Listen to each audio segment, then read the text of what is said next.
Isang item again from Lazada. So sabi wala daw video, walang refund. Total, madalas naman tayo nagbibideo ng item. Gawin na natin hindi. So ito ay napakaliit lang na items. Worth 82 pesos.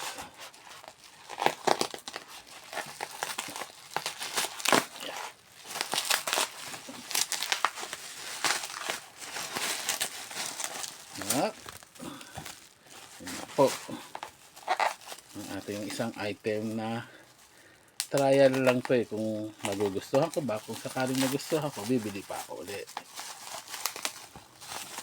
So as usual, nilagay ko siya sa favorite color ko na pink.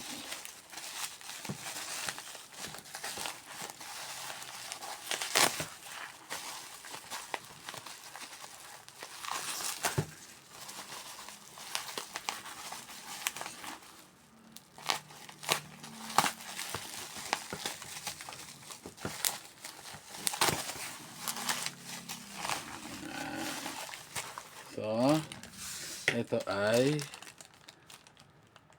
GT Pink Fan, exhaust fan para sa computer.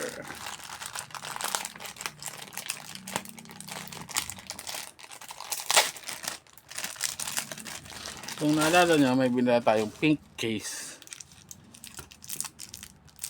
So, sa pink case, ilalagay natin si pink fan. It's for 83 pesos, hindi na masama.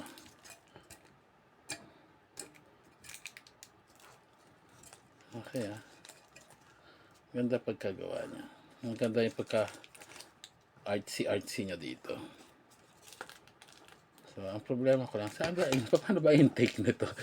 Saka yung pa-push o pa-flow. Saan ba yung flow ng hangin nito? So pag pina-under natin, malalaman naman natin. So para bago natin ikabit, alamin muna natin kung saan yung flow.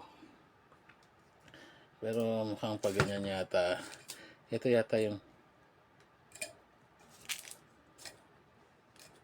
ito yung papahigop pag ganun.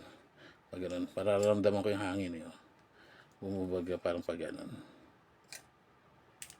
Pero parang nararamdaman ko din dito. Ewan. Basta maganda siya.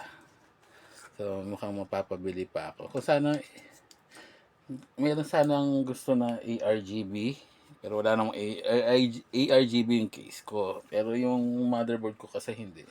Siguro bili na lang din ako nung may controller.